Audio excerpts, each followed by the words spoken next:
Hello friends, मैं हूं अर्जुन। इस वीडियो में बात करेंगे हम चारकोल पोर्ट्रेट के बारे में। और ये जो मेरे हाथ में देख रहे हैं, ये है एक विलो चारकोल स्टिक जिससे मैं काम कर रहा हूं अभी।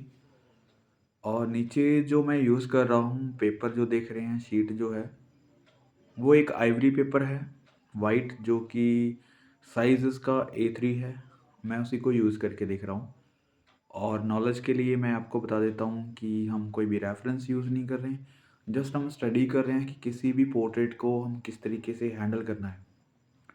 रेफरेंस में काफ़ी चीज़ें होती हैं देखने में, और लाइट एंड शेड, स्टोन्स, वही चीज़ें अगर हम स्टडी कर लेते हैं, फीचर्स की स्टडी कर लेते हैं, हमें आईज़, नोज़, लिप्स के बारे में जब पता चल जाता है, शेडिंग का अच्छे से पता चल जाता है, हम स्टडी कर लेते हैं, तब हम इस स्टडी पे पहुंचते हैं कि हम बिना देखे कोई भी पोर्ट्रेट या फिर कोई भी फिगर या फिर किसी भी तरीके की कंपोजिशन क्रिएट कर सकते हैं, राइट। तो मैं वही स्टडी करना चाहता हूँ इसमें, कि कुछ भी अगर हमारे माइंड में कोई है, फेस, कोई भी करेक्टर, तो वो हम कैसे बना सकते हैं। और मेन चीज़ मैं आपको बता दूँ कि इमेजिनेशन का इसमें सिर्फ यही होता है कि आपको सोचना है कि आपको बनाना क्या है। जैसे अभी तक मेरे माइंड में कुछ नहीं है, लेकिन हम एंगल बना रहे हैं, कोई भी मेथड नहीं यूज़ कर रहे हैं, सिर्फ एक नॉलेज की बात है कि हमें जो चीज़ दिख रही है उसको कैच कैसे करना है, राइट। कोई ना कोई मेथड ज़रूर होता है, कोई भी काम करते हैं हम तो मेथड ज़रूर होते हैं समझने में। मैंने काफ़ी सारे मेथड्स बताए भी हैं, लेकिन मैं चाहता हूँ कि जब भी आप स्टडी करो तो किसी मेथड में बंध के वो चीज़ें नहीं सीखनी चाहिए। या फिर किसी भी, जैसे ग्रिड मेकिंग है या फिर कोई और चीज़ें हैं, तो जहाँ तक पॉसिबल हो सके आप कोशिश करो कि फ्री हैंड ड्राइंग करो, और पूरा फ्री होके करो। आपसे गलतियाँ होंगी, मुझसे भी होती हैं, और स्टार्टिंग में तो बहुत सारी गलतियाँ होती हैं, लेकिन जितनी आप गलतियाँ करेंगे उसको करेक्शन में लाके हम उसकी पॉलिश कर सकते हैं, उसको अच्छे से बना सकते हैं, आगे की स्टडी कर सकते हैं, राइट। अभी एक फॉर्म है जो कि पोर्ट्रेट की कैसे भी रहेगी, इसे हैंडल कर रहे हैं बिल्कुल फ्री स्टाइल में। देखो, कोई भी डरने की बात नहीं है। लाइट डार्क जो भी चल रहा है, एक बार इमेजिन करके एक साइड हम लाइट ले लेते हैं, एक साइड हम डार्क कर लेते हैं, तो दोनों चीज़ है। अभी छोटी सी फॉर्म आ गई हमारे पास, जैसे हमें कोई पोर्ट्रेट जैसा कुछ लगने लगा है, तो इस तरीके से हम कोई भी स्टिक्स चला सकते हैं जो भी आपके पास अवेलेबल है। अभी चारकोल स्टिक है, विलो चारकोल है, या फिर कोई और चीज़ है। पेंसिल से आप इतनी जल्दी ये चीज़ नहीं कर पाते, राइट। तो ये पॉसिबल होता है हमारे चारकोल स्टिक से। तो मैं ऐसे ही इसको यूज़ कर रहा हूँ। अभी जैसे डार्क पे काम कर रहे हैं, जैसे मुझे एक साइड डार्क चाहिए तो डार्क पे काम करना होगा। हम बाद में इसकी जो लाइट टोन है वो हल्की सी निकाल लेंगे, राइट। तो इस तरीके से काम करके मुझे बड़ा मज़ा आ रहा है। आप कोशिश करना कि ऐसे पूरे बोल्ड तरीके से काम करना। अभी कोई ब्रश उठाते हैं, ब्रश से क्या है कि आपका जो विलो चारकोल है, जहाँ पे आपको सॉफ्ट चाहिए, जहाँ पे आपको नहीं चाहिए या फिर लाइट चाहिए, तो ये एक मिडल टोन की तरह काम करता है। उससे हम थोड़ा-सा हटा रहे हैं, ठीक है?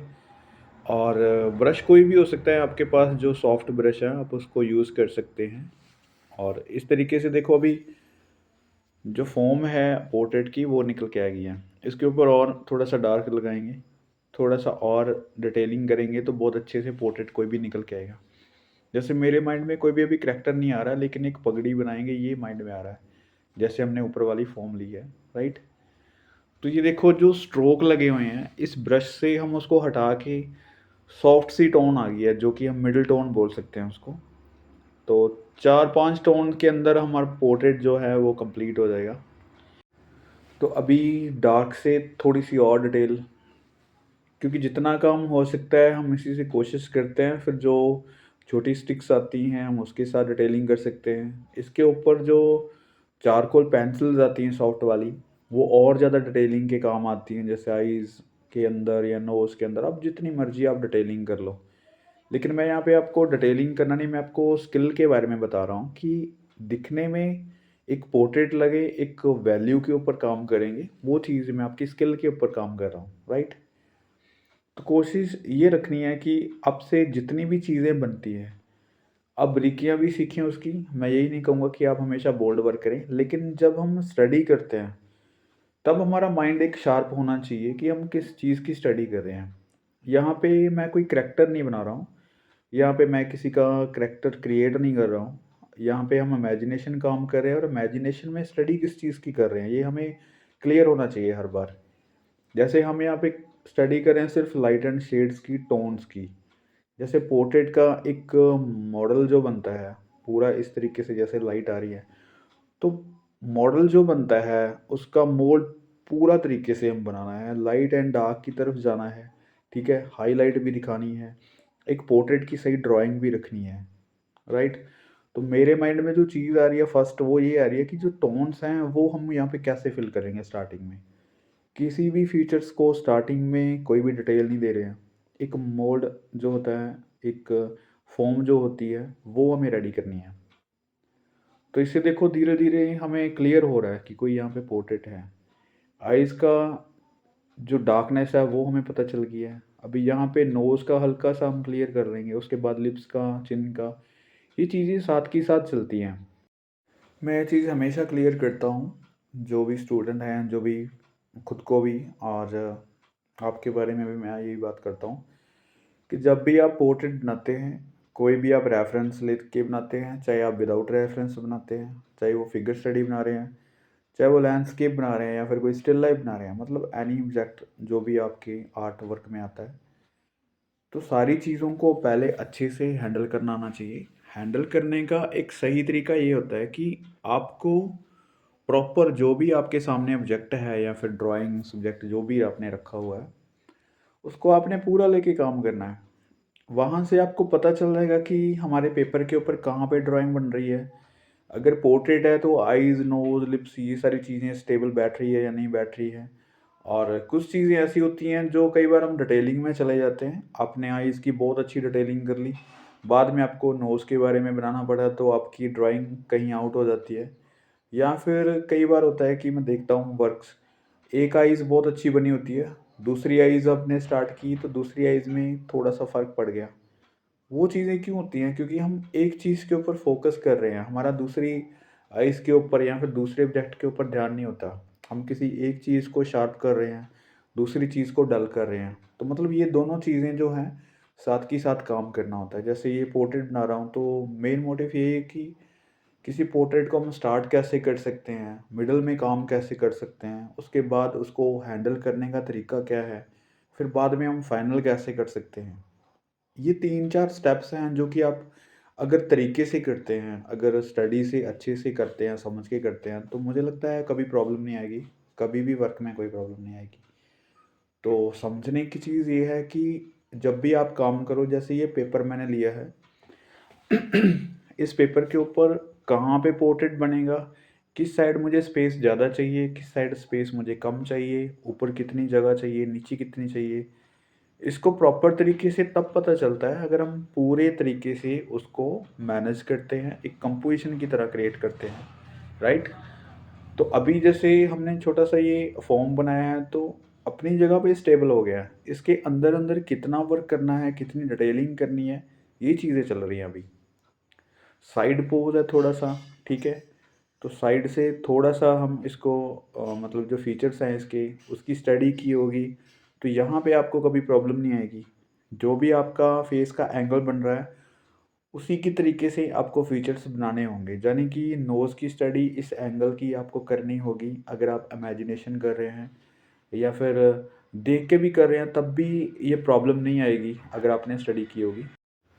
जैसे मैंने जितने भी पोर्ट्रेट्स किए होंगे, जितनी पेंटिंग्स की होंगी, जितने भी मैंने स्टडी की होगी, तो यहाँ पे हम आज़मा रहे हैं कि बिना देखे या फिर किसी चीज़ को स्टडी किए बिना, या फिर जो भी आपने अभी तक सीखा है, उस चीज़ को आप स्टडी कैसे कर सकते हैं। तो ये भी एक मायने रखता है, क्योंकि जितने चीज़ें हमें आती है, हमें लगता है कि ये चीज़ तो हमने सीख ली, हमें और सीखना है, हमें कलरिंग में जाना है, या फिर कोई ऑयल पेंटिंग सीखनी है, या फिर हमें स्केचेस नहीं सीखने, या फिर चारकोल नहीं सीखना, हमें कोई और मटेरियल के बारे में आप ज़्यादा सोचते हैं।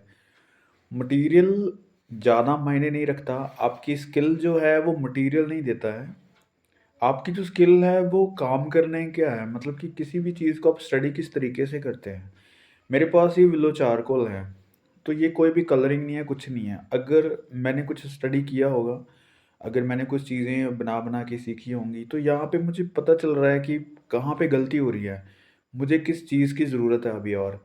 अगर हमारी यहाँ पे वैल्यू सही नहीं आ रही कलर्स की, या फिर स्किन टेक्सचर अच्छे से नहीं आ रहा, या फिर हमें एंगल्स बहुत गलत लग रहा है, तो कोशिश वहीं पे चली जाती है कि जो चीज़ की गलती हो रही है पहले उसी के ऊपर काम किया जाए। उसी के ऊपर जो है काफ़ी सारे स्केचेस बने, 10, 20, 50 जितनी बार नहीं आता हम बार-बार उसको रिपीट करें, बार-बार उसको बना के देखें, राइट? अब ये भी चैलेंज होता है, कई बार हम एक्सेप्ट ही नहीं करते कि हमें जो देख के बनाएँगे हम देख के ही बना सकते हैं। हम बिना देखे बना ही नहीं सकते। ऐसा कुछ भी नहीं होता, आपने जो चीज़ें बनाई हैं, 10 चीज़ें बनाई हैं तो उसमें 2-4 चीज़ें तो आपकी मेमोरी में आती ही हैं। मैं ऐसे नहीं कहूँगा कि आपकी इमेजिनेशन ही सिर्फ स्ट्रॉन्ग रहे, आप सोचना ही शुरू कर दो, आपकी स्टडी और दोनों चीज़ें साथ-साथ चलती हैं। आपकी थिंकिंग क्या कहती है, आप कैरेक्टर्स कौन से सोचते हैं, किस चीज़ को आप ज़्यादा सीरियस लेते हैं, उससे कहीं गुना ज़्यादा आपको स्टडी भी करना होगा, करके भी देखना होगा, बार-बार स्केचेस करने होंगे। Light and shades, tones, values, ये सारी चीज़ें आपने सीखनी होगी। तब जाके कोई इमेजिन करते हैं तो उस बारे में हम सोच के कोई काम कर सकते हैं। जैसे अब मेमोरी ड्राइंग के बारे में बता रहा था मैं आपको, तो अगर 20-50 अगर आपने स्केचेस किए हैं, तो उसमें से कुछ स्केचेस आपकी मेमोरी में शार्प तरीके से वो स्टोर हो जाते हैं। जब आप इमेजिनेशन करने लगते हैं, तब उन्हीं में से चीज़ें कुछ निकलती हैं और अपने आर्ट वर्क में शामिल हो जाती हैं। जैसे अगर मैं इस पोर्ट्रेट के बारे में बात करूँ जो हम स्टडी कर रहे हैं, तो शायद मैंने इस तरीके के कई पोर्ट्रेट्स बनाए होंगे। अपनी पेंटिंग्स में ऐसी पगड़ी बनाई होगी, या फिर इस एंगल से आपको फेसेस बनाने का कुछ आर्ट वर्क मिला होगा, या फिर आपने कई बार स्केचेस की स्टडी की होगी। इस लाइट एंड शेड के अंदर कुछ चीज़ें बनाई होंगी, तभी इस माइंड में कुछ चीज़ें स्टोर रहती हैं, तभी मैं ये इमेजिनेशन कर पाता हूँ। अगर आप सीधा किसी चीज़ की स्टडी नहीं करेंगे, कोई आपने अभी तक कोई पोर्ट्रेट नहीं किया है, तो ये काफ़ी चीज़ें मुश्किल लगती हैं फिर इमेजिनेशन करना। आपको काफ़ी चीज़ें देखनी भी होंगी, उनको स्टडी भी करना होगा, तब जाके ये इमेजिन होने लगता है कि हमें लाइट एंड शेड्स किस तरीके से आ रही है। अगर लाइट शार्प पड़ रही है, तो शैडो कितनी शार्प पड़ेगी। अगर यहाँ पे एंगल्स कोई बन रहा है, तो फीचर्स किस तरीके से मूव करेंगे।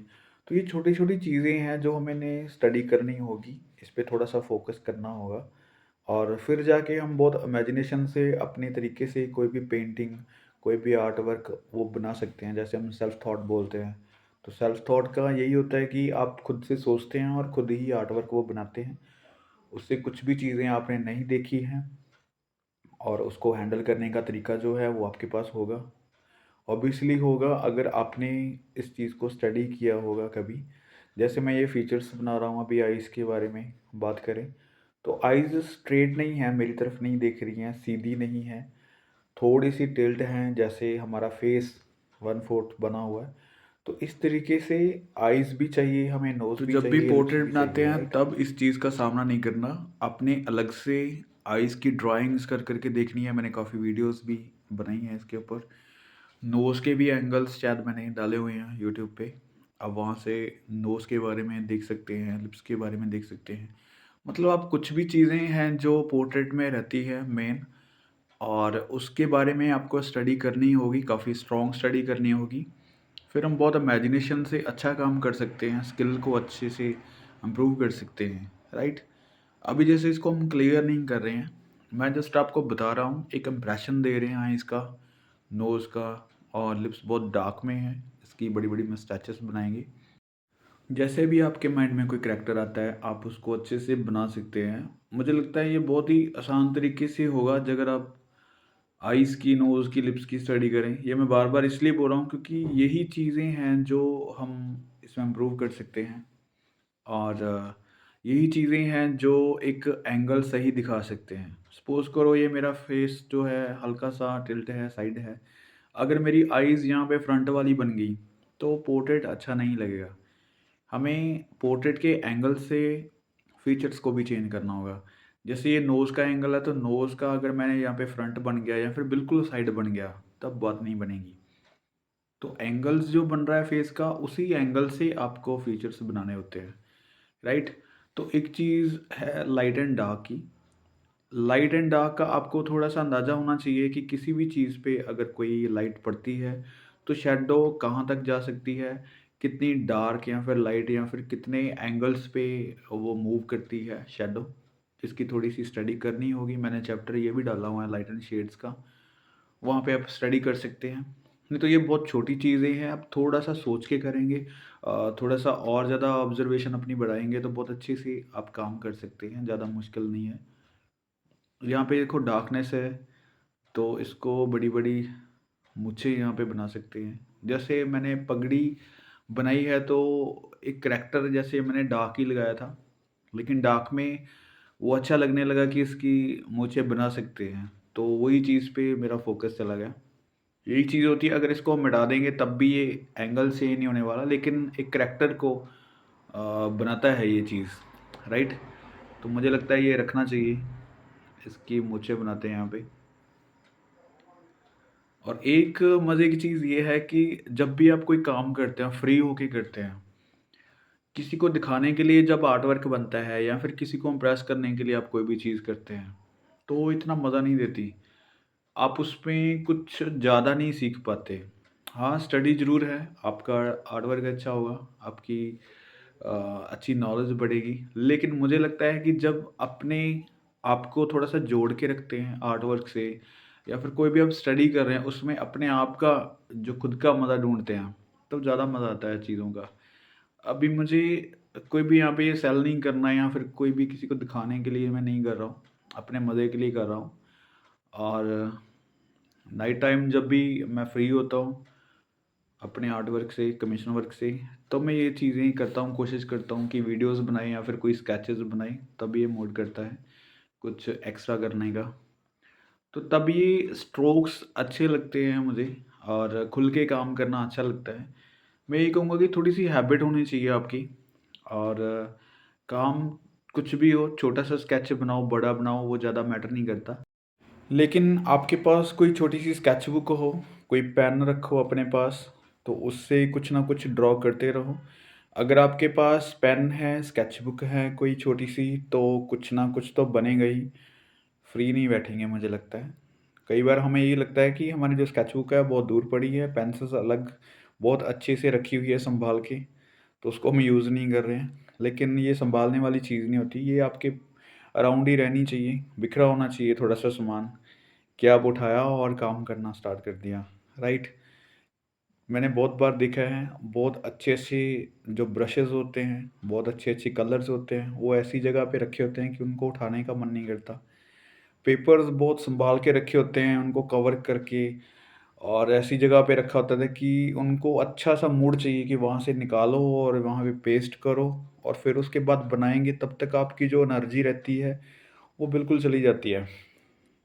तो आपका माइंड ब्लॉक हो जाता है बिल्कुल, जब तक आप रेडी हो जाते हो कि अभी काम करना है। जब आप काम कर रहे हैं, तो आपके अराउंड रहनी चाहिए चीज़ें, राइट?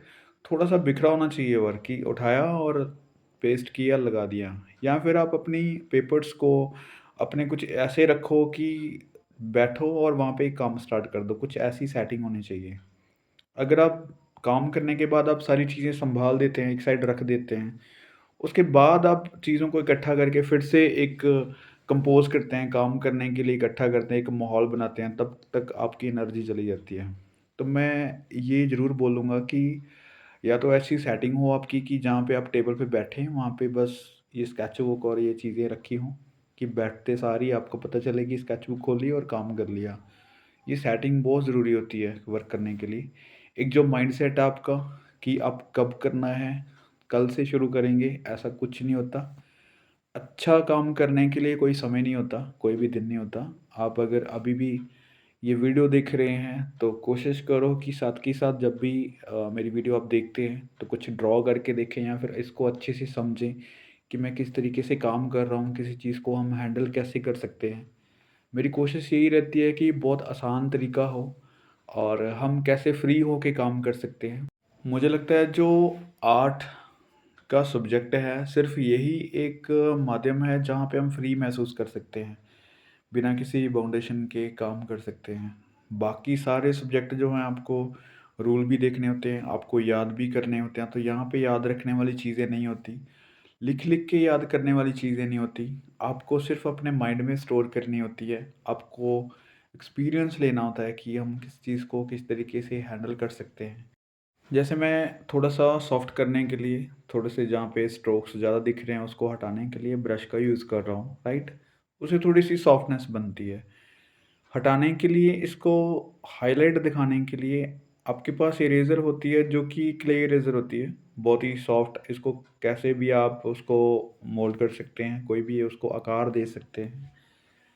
हाइलाइट रखने के लिए यहाँ पे हम हटा सकते हैं इसको हल्का-सा आइज़ के ऊपर काम करने के लिए। मैं ज़्यादा डिटेलिंग नहीं कर रहा हूँ लेकिन हल्का-सा हाइलाइट दिखा रहे हैं। स्किन का जो कलर है वो हल्का-सा डार्क है, ग्रे बन गया है क्योंकि बिल्कुल व्हाइट नहीं बना सकते। अगर हम बिल्कुल व्हाइट फेस रखेंगे, बहुत ज़्यादा व्हाइट रखेंगे तो हमारी हाइलाइट्स नहीं दिखेंगी, वो व्हाइट के अंदर चली जाएँगी। यानी कि जो मिडल टोन है वो आपको काफ़ी ज़्यादा ज़रूरी होती है। और उसके बाद जब आप हाइलाइट दिखाते हैं तो वो दिखती है। जैसे अभी मैं यहाँ पे शार्प हाइलाइट दिखा रहा हूँ हल्की-सी और वो यहाँ पे दिखेगी आपको। जो पोर्ट्रेट आपको अभी दिख रहा है वो देखो एक साइड से लाइट शार्प दिख रही है, शैडो भी दिख रही है।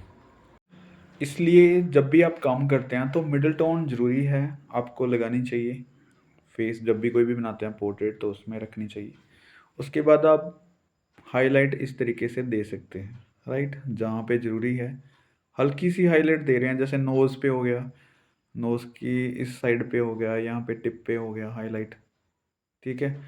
तो जब आप फीचर स्टडी करते हैं तो ये चीज़ें तब से स्टडी होती है कि इस साइड से अगर लाइट आ रही है तो किस तरीके से लाइट पड़ेगी, ठीक है? बाकी का ये एंगल्स हैं, जैसे फेस का है एक साइड तो लाइट दिखाना ही है, दूसरी साइड शैडो आएगी ही।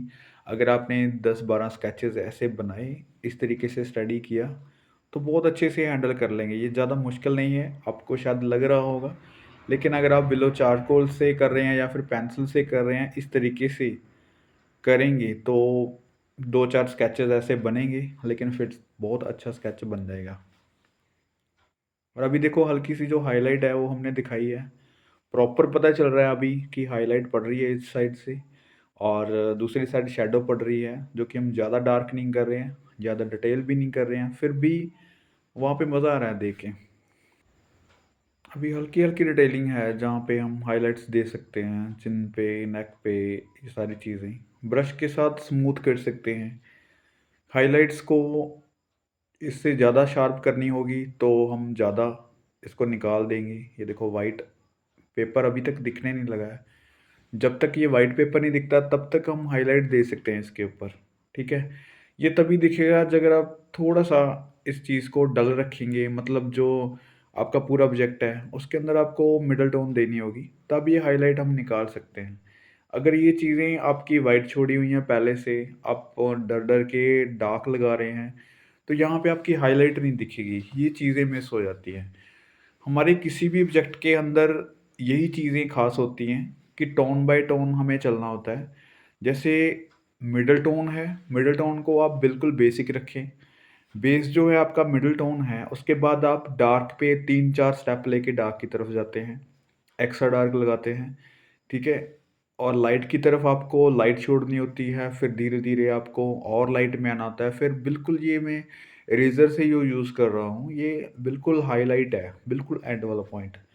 तो ये 4-5 शेड्स जो है किसी भी ऑब्जेक्ट के अंदर ज़रूरी होती हैं, क्योंकि कोई भी अगर ऑब्जेक्ट बनाएँगे, ज़रूरी नहीं है कि ये पोर्ट्रेट में ही लाज़मी है, आप किसी भी पेंटिंग को ले लो, आप किसी भी लैंडस्केप को ले लो, आप किसी भी स्टिल लाइफ़ को ले लो, उसमें भी ये स्टेप्स आते हैं, उसमें हाई डार्क भी होगा, लाइट भी होगी, हाइलाइट भी होगी, मिडल टोन भी होगी, ये सारी चीज़ें कॉमन होती है। हर एक चीज़ को आपने देखना है कि हैंडल कैसे करना है। अभी मुझे जहाँ पे लग रहा है पोर्ट्रेट के अंदर थोड़ा-सा डार्क देना है, तो स्टिक से वही स्टिक है विलो चारकोल की और उसी से हम डार्क देने की कोशिश कर रहे हैं। इसको आप शार्प भी कर सकते हैं, शार्पनर से या फिर कटर से या फिर आप रेगमार जो कि सैंड पेपर होता है, उससे आप उसको अच्छे से तीखा कर सकते हैं, शार्प कर सकते हैं। उसके बाद उसको यूज़ कर सकते हैं, मतलब बारीकियों में, आईज़ के अंदर, नोज़ से, या फिर कहीं पे भी साइड आप यूज़ कर सकते हैं। लेकिन मैं यहाँ पर ब्लेंडिंग ही यूज़ कर रहा हूँ, ज़्यादा उसको शार्प नहीं किया। कहीं पे भी आपको लग रहा है थोड़ा बहुत अच्छे से कर सकते हैं, तो बहुत अच्छे से हैंडल हो जाता है विलो चारकोल, ठीक है। इसको हटाना हो तो आप किसी ब्रश से या फिर इरेज़र से आप इसको हटा सकते हैं, बाद में इसको हैंडल कर सकते हैं। और मुझे लगता है ज़्यादा ज़रूरी नहीं है, हम ज़्यादा इसको डिटेल में नहीं लेके जाते। ये काफ़ी है एक आसान तरीके से कम टाइम में, अगर आप स्केचिंग की स्टडी कर रहे हैं, किसी पोर्ट्रेट की स्टडी कर रहे हैं, तो ये मुझे लगता है मेथड काफ़ी ज़रूरी है। जैसे ही आपका पोर्ट्रेट हैंडल हो जाता है, तब आपको लास्ट में इरेज़र से हाइलाइट निकालनी होती है, जहाँ पे भी आपको ज़रूरत पड़ता है, या फिर ब्रश स्ट्रोक से आप कोई काम कर सकते हैं। या फिर आप जो चारकोल पेंसिल है, सॉफ्ट वाली, उससे हल्का-फुल्का आप डार्क लगा के उसकी डिटेलिंग कर सकते हैं, जो कि एक्स्ट्रा डार्क में आता है। तो एक्स्ट्रा डार्क में आपकी बिल्कुल बारीकियों वाली ड्राइंग्स होती है, जैसे आईज़, नोज़, लिप्स के ऊपर थोड़ा-थोड़ा टच आपको करना होता है, या फिर एक्स्ट्रा हेयर्स पे काम हो जाता है। और अभी हम इसको छोड़ देते हैं, इतना वर्क काफ़ी है स्केच में। और उम्मीद करता हूँ इस वीडियो से काफ़ी चीज़ें क्लियर हुई होंगी आपको पोर्ट्रेट के बारे में। Thank you so much for watching this video.